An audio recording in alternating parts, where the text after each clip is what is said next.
Mereka itu sangat antusias, mereka ingin sekali belajar. Menurut saya, antusias yang ingin belajar itu bukan anak-anak muda sekarang.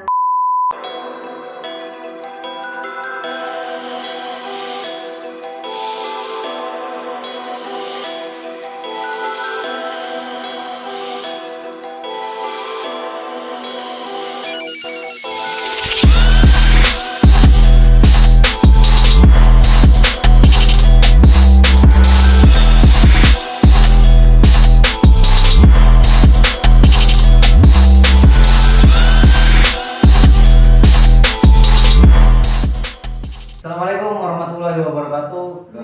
Kembali lagi ke YouTube channel Cangkoak Official. Oke, kali ini kita masih membahas tentang seputar Karang Taruna Desa Cangkoak. Kali ini kita akan membahas tentang dengan Departemen Pemberdayaan Masyarakat. Dengan siapa nih? Perkenalkan, nama saya Puput Maulani. Saya sebagai koor dari bidang pemberdayaan masyarakat. Pemberdayaan Masyarakat. Oke, Mbak Puput ya. Mbak Puput, sedikit apa sih pemberdayaan masyarakat? Pemberdayaan masyarakat itu menurut saya sendiri jadi menggali potensi dari masyarakat itu lalu dipublik dan menghasilkan output yang sesuai dengan tujuan kami sebelumnya. Tujuan dari sesuai dengan visi misi, Ya. sesuai visi misi ketua berarti. Ya. Dari Departemen Pemberdayaan Masyarakat itu berapa anggota? Anggota saya itu berjumlah 6 orang, beserta saya menjadi 7 orang. 7 orang. Nah, program apa aja nih yang sekiranya bisa memberdayakan masyarakat itu? Sebenarnya program untuk masyarakatnya itu sendiri itu ada 2 program, yaitu yang pertama itu Rumah Kreasi dan yang kedua itu Melek Baca untuk manula. Ya, kalau untuk memberdayakan dari organisasinya sendiri itu kami melakukan makrab terlebih dahulu. Oke, menarik nih. Berarti programnya itu dari departemen. Ya. Menarik, programnya menurut saya bagus semua gitu kan. Dari bisa dijelaskan nih sendiri dari untuk makrab, dari makrab sendiri itu seperti apa sih yang diinginkan Departemen Pemberdayaan? Kalau untuk kami sendiri itu makrab itu kan artinya kan maksudnya di sini malam keakraban. Kenapa kami membuat program kerja malam keakraban ini? Karena saya ingin sekali mengakrabkan terlebih dahulu dari intinya dulu, inti berjalannya pemberdayaan masyarakat ini. Dari intinya, kalau intinya itu sudah klop, saya sudah mengetahui, saya ingin sekali mengetahui dari sikap keanggotaannya, terus sikap dari kesiapan dari kami selaku pengurusnya seperti itu, mempererat tali kekeluargaannya lah. Agar program-program selanjutnya bisa lancar gitu ya. Iya. Nah, kalau kayak gitu niatnya kapan nih rencana untuk malam keakrabannya? Atau memang sudah? Rencananya sih saya inginnya itu di bulan November. Karena saya tidak ingin terlalu panjang waktu untuk mengadakannya, karena itu sangat-sangatlah penting menurut saya sendiri. Memang malam keakraban itu memang menurut saya juga penting sih. Yang pengalaman saya di bandar ini, karena malam keakraban yaitu sebagai tahu bagaimana loyalitas atau apa gitu ya untuk di suatu organisasi gitu kan. Tadi kan sudah ini rumah kreasi. Nah, rumah kreasi itu mau seperti apa? Kalau saya itu lebih ke ekonomi ya, memberdayakannya itu tingkatnya ekonominya, karena menurut saya ekonomi di Desa Cangkoak memang sudah bagus, tapi memberdayakan masyarakat itu masih sangat kurang sekali. Kenapa? Saya melihat ibu-ibu di sekitar, jangan jauh-jauh ke luar kota atau apapun, di sekitar rumah saya saja, ibu-ibu itu banyaknya itu hanya diam, nganggur, serta mungkin ngegosip. Menurut saya itu kebiasaan ibu-ibu. Kebiasaan ibu. Jangan-jangan Mbak Puput juga nih. Nah, ya, maka dari itu saya melakukan ini biar generasi kedepannya gitu, jangan hanya membuang-buang waktu untuk itu.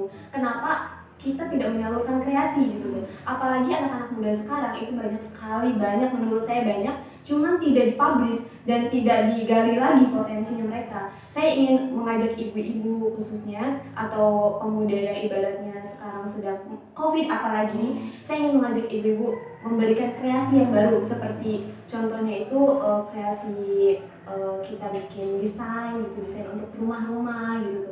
Terus tapi kayak misal kita buat kreasi bunga, misal hiasan, dekor rumah. Nah itu tuh kita membuatnya itu kita belajar dulu, kita pengen tahu dulu nih apa ya antusiasme dari masyarakat itu seperti apa dulu. Kita mengenalkan dulu lah, jangan langsung kita harus punya feedback atau apa, enggak. Kita mengenalkan terlebih dahulu, kita mengajak masyarakat itu untuk menghabiskan waktu itu dengan hal-hal yang berguna, kayak membuat yang tadi hiasan bunga gitu. Terus kalau enggak ya hiasan dinding. Terus kalau misalnya bagus-bagus kita di-up ke UMKM, maksudnya UMKM desa. Kita berarti buat ntar progresnya akan syukur-syukur akan masuk ke UMKM. Syukur-syukur karena kita pengen membangun ekonominya Ya, seperti itu gitu. Berarti kan menarik perihal seperti keuntungan bukan keuntungan ya, maksudnya yang ingin Mbak Puput capai ini dari rumah kreasi itu supaya ekonomi masyarakat itu naik gitu, Iya, meningkat. ekonomi masyarakat meningkat dengan kreasi masyarakat itu sendiri. Biasanya kan ibu-ibu tuh susah untuk berbicara, apalagi mereka belum punya wadahnya gitu. Padahal banyak sekali ibu-ibu yang ibaratnya, duh saya punya ini nih, saya bisa ini, tapi saya bingung harus menyalurkannya seperti apa, karena saya itu sudah sering sekali mendengar ibu-ibu, Neng saya pengen bikin ini nih, tapi saya bingung gitu tuh. Saya punya keahlian ini, tapi saya belum punya wadahnya, belum punya tempatnya. Kita menyalurkannya seperti apa gitu. Kita bisa menjadi wadah mereka gitu tuh. Kita bisa jadi penyalur untuk mereka gitu. Berarti saat memang masyarakat ini sudah membuat Karang Taruna mewadahi, Karang Taruna mewadahi, saat memang sudah ada wadahnya, akan mau seperti apa kan saat memang itu? Kalau saya sendiri ingin membuat UMKM.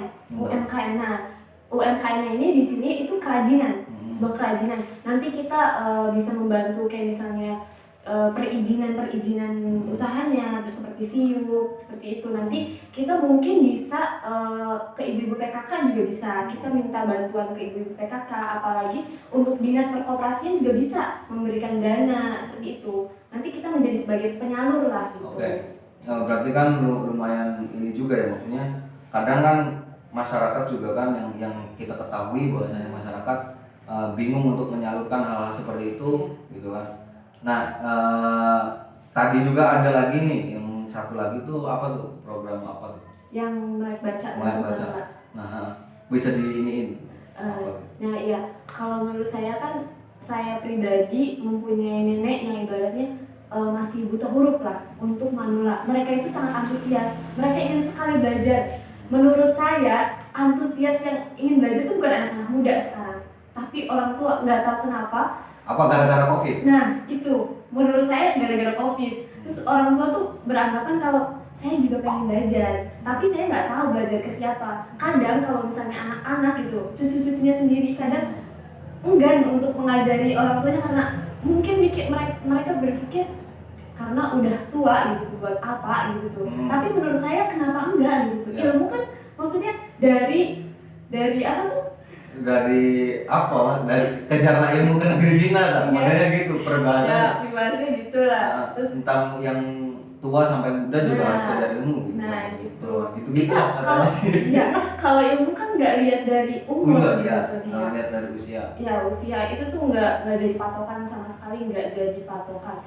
Nah, pas saya tanya-tanya, survei dulu ke orang-orang sekitar saya. Nah, Mbak Puput sendiri nih survei itu udah seluruh desa Cangkoak atau memang di mana? Saya baru sebagian, karena posisinya kan emang lagi COVID juga, terus juga kan waktu juga kan mereka mungkin pada ke sawah sih, jadi kan susah. Kalau misalnya di Cangkoak kan kebanyakan kan petani ya, jadi kan saya susah mengatur waktunya, jadi hanya baru sebagian sampel saja gitu. Terus antusias mereka itu sangat bagus sekali. Lalu semoga saja banyak dukungan yang mendukung kami, apalagi ini kan maksudnya bermanfaat untuk mereka-mereka yang ibarat ingin ada keinginan untuk belajar gitu. Nah, dengan program ini, dengan program yang 3 itu menurut saya kan bagus. Nah, bagaimana respon pemerintah desa? Atau sudah diajukan atau belum program ini? Kalau untuk pengajuan, saya masih pengajuan ke tingkat organisasi saya sendiri, yaitu ke ketua. Ya, kalau untuk ke desa mungkin belum. Berarti untuk ketua sendiri gimana melihat program yang Mbak Puput ajukan? Kalau ketua sendiri itu sangat apa ya, setuju karena program kerjanya ada tujuannya juga, manfaatnya sudah terlihat kalau memang Itu terlaksana gitu. Terus dari antusias teman-teman juga alhamdulillah mendukung gitu untuk acara ini. Ya semoga kedepannya itu bisa terlaksana semua dan berjalan dengan sesuai yang kita inginkan. Nah, Mbak Puput, dengan 3 itu gitu kan, dengan program itu kan apa namanya, pasti ada ada kendala dengan COVID, Iya. ya kan? Menurut Mbak Puput sendiri terkendala nggak? Terus apa nih langkahnya karena adanya COVID? Kalau kendala itu sendiri mungkin kendala di apa ya, tempat sih. Soalnya kalau misalnya dari kreasi sendiri kan kita harus social distancing tetap, sedangkan ibaratnya ruangan itu nggak mencakup semua ibu-ibunya. Betul. Tapi antusiasnya itu sangat tinggi gitu, jadi harus benar-benar bisa mengelolanya, ngaturnya, terus juga kita harus tetap menggunakan protokol kesehatannya. Terus belum juga perizinannya kan, memang kalau misalnya ada kumpul-kumpul seperti itu kan sangat menjadi kendala gitu untuk kami gitu. Tapi ya kami sebisa mungkin solusinya sebisa mungkin kita tuh memberi pengertian dulu gitu, pengertian kalau memang COVID ini nih ya harus benar-benar kita terapin buat protokol kesehatannya gitu. Terus ya kita lebih apa ya, ya pokoknya lebih siap aja gitu tuh. Ya, dengan keadaan COVID-19 gitu ya. Karena memang COVID ini kan jadi kendala untuk kita bergerak semua sebagai pemuda gitu. Nah, apa ya, COVID ini menurut Mbak Puput dampak nggak nih untuk perekonomian, apalagi dengan program itu kan nyambung nih. Nah, dengan keadaan COVID seperti itu, kalau syukur-syukur bisa bisa berkembang, itu akan meningkatkan. Tapi dengan keadaan COVID segini akan meningkatkan nggak menurut Mbak Puput? Kalau untuk peningkatan atau penurunan itu saya belum tahu sih ya Mas ya, karena memang sekarang kan emang ekonomi tuh lagi benar-benar turun semuanya, rata gitu turun. Karena apa? Kita juga nggak mungkin orang tuh sekarang lagi membutuhkan, kita mencari tuh kebutuhan bukan keinginan. Kalau buat sekarang misal saya membuat kreasi bunga hias atau apa, mungkin mereka lebih ke bahan pokok daripada untuk membeli. Tapi kita dengan itu kita nggak mungkin dan nggak akan berhenti Mas, kita berkarya terus walaupun feedbacknya belum ketahuan gitu. Yang penting kita skill kita dibangun kita gitu dibangun dulu, potensinya tetap dijaga gitu. Betul. Bagus sih programnya, semoga program ini disetujui oleh pihak desa agar bisa ya sesuai dengan target Mbak Puput gitu ya. Mungkin obrolannya segitu saja sih Mbak. Nah, ntar kita akan tunggu saat program itu sudah terlaksana gitu. Kita akan berbicara lagi gitu. Terima kasih Mbak Puput sudah hadir di Cangkoak Official gitu. Jangan lupa subscribe juga Mbak Puput. Mbak Puput mau promosi Instagram apa? Nanti mungkin saya akan membuat website untuk rumah kreasi dan membuat sosial media. Jadi kalian tunggu saja, nanti kita akan membuat project yang keren banget pokoknya. Oke. Teman-teman jangan lupa ditunggu kegiatan Karang Taruna, apalagi Departemen Pemberdayaan Masyarakat, itu bakal asik kayaknya. Nah, oke, sekian dulu. Jangan lupa subscribe channel Cangkoak Official. Terima kasih. Wabillahi taufiq wal hidayah. Wassalamualaikum warahmatullahi wabarakatuh.